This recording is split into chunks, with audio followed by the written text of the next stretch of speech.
So in today's video, I'm going to go over some vital information that you need to know when buying new construction, because there are a ton of misconceptions about this, and you need to be extra cautious when purchasing a new construction home.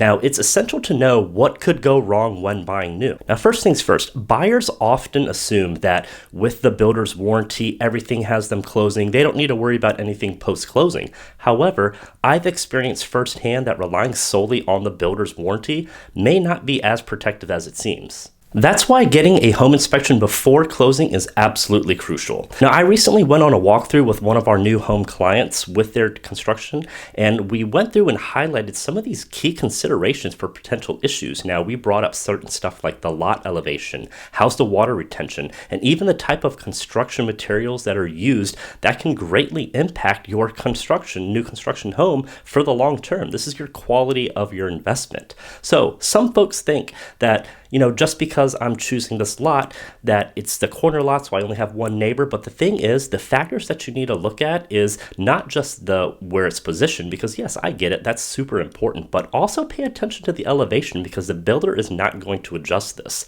Now, I once saw a lot that had a huge drop off in the back, and I asked if they were going to backfill that area, and they didn't. They literally just had the back drop off, and they put a fence up, so there was a huge dip that went down. Now, these might not bring concerns if you have no kids or not a dog, but imagine what could happen if your child is running in the back and all of a sudden it just drops off and they slip, roll down the little drop-off area and run into the fence. So these are major issues to think about that not a lot of people are understanding when it comes to lots. Now, during the inspection, we discovered several issues. Now, this included, peeling exterior paint, splatter paint on the windows, and unfinished outlets. Now, this might seem like minor details on the surface, but they can lead to some maintenance problems down the road.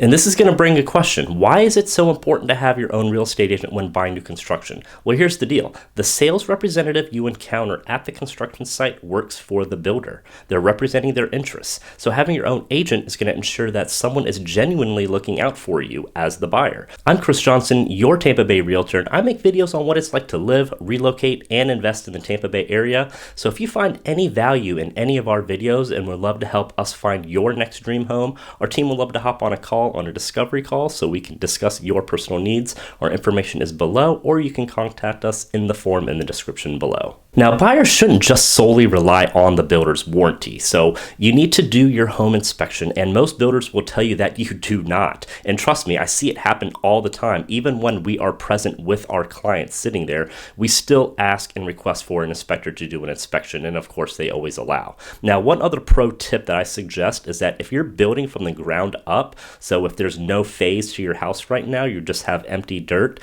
one thing that you should do, if your budget permits, is do an inspection in phases. So the builder's going to have city inspectors that are going to come out, but they're not going to really go in depth. They're just going by code. So I suggest doing a pre-drywall inspection, and this happens right when framing is complete and before the drywall goes up. Now, you might say, why is this important? Well, once the drywall is up, you can't see what's behind those walls. This gives you your last chance to inspect the framing. Make sure it was properly framed. Make sure all the electrical is in place. Make sure you know where the plumbing is. You can even label things, take a picture of it, because when you go down the line and you want to hang a TV up or you want to hang up some wall art, now you know where all the electrical and the plumbing lines are. You have to remember, all these builders think about is speed of the building, so quality may be lacking.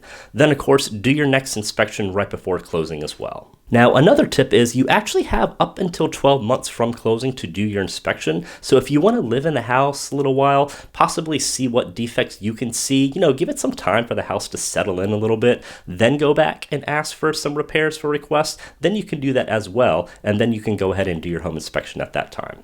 Now, again, it's so vital to hire a professional real estate agent to protect you from this and who knows how to navigate these issues.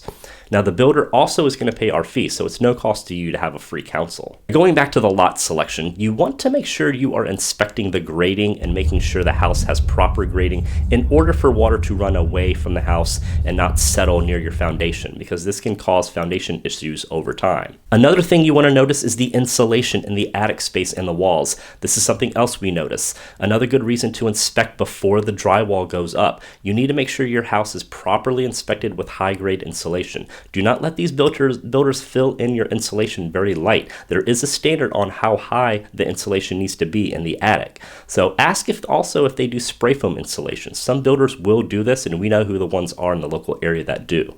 Because after all, it is Florida and it gets extremely hot, so we want to make sure your house is properly insulated. Now, make sure you read and understand what your warranties are and what they include. They do not always cover everything, so you need to be careful. The builder's not really going to go too in-depth with that, so make sure you take the time to read it or ask more questions. Now, another thing I recommend is asking for leftover paint. Now, sometimes the builder will do this, but the only time they do this is if they actually have leftover paint.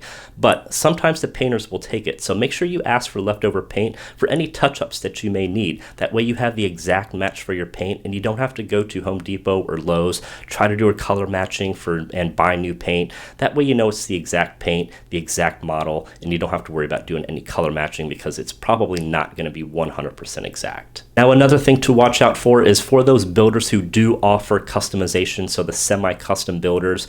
Do not go overboard during this phase. The builder sales rep is going to try to make you spend as much as you can because they want to recoup that builder incentives that they're offering you. So they're going to offer you all the bells and whistles of the home. It's going to sound amazing, but weigh out your options of things like how much you want to upgrade. So if they're trying to get you to upgrade to a level 4 quartz, what would that cost look like with the builder as opposed to if you have a contractor that comes in after you close on your home and you hire them directly? So weigh out these costs. You never know. There might be a major cost difference there, and we have seen it. We've got tons of resources for this and have a team of referral contractors that take care of all of our clients. Now, one thing that the builder upgrade is unavoidable are things like a covered patio. So this is going to be an example of a structural change, and you cannot do this after the fact.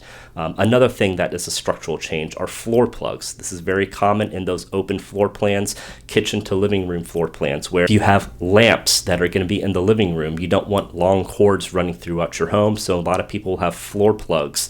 This is going to be a structural change. This is something that has to be done before the flooring is laid down. So another structural change. Just remember, pick and choose your battles. Now, lastly, right before you close, you're going to do what is called a blue tape walkthrough, and this allows you to find cosmetic items that a home inspector is not going to pay attention to. They're only looking for defects. So this is where you need to find these cosmetic items and mark them with blue tape yourself with the builder representative. Now, make sure your realtor comes with you because we have a very good eye and we know what all the common mistakes are with these builders where they try to take shortcuts. So we can catch them each and every time, and they may not be so obvious.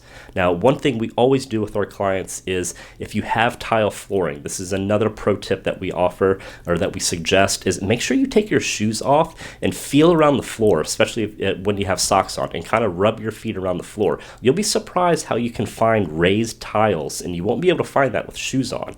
Now, the builder will fix this by replacing that tile, so it needs to remain even and flush with the rest of the tile in the floor. Now, a good rule of thumb is to get a credit card with the number side down and rub it along the floor, and if it gets stuck and it jams up against one of those tiles, you know that tile is raised and it needs to be replaced, and they will do that for you. Now, this video isn't meant to scare you at all because new construction is a great option. I love new construction. We deal with a lot of new construction with our clients, especially in today's market.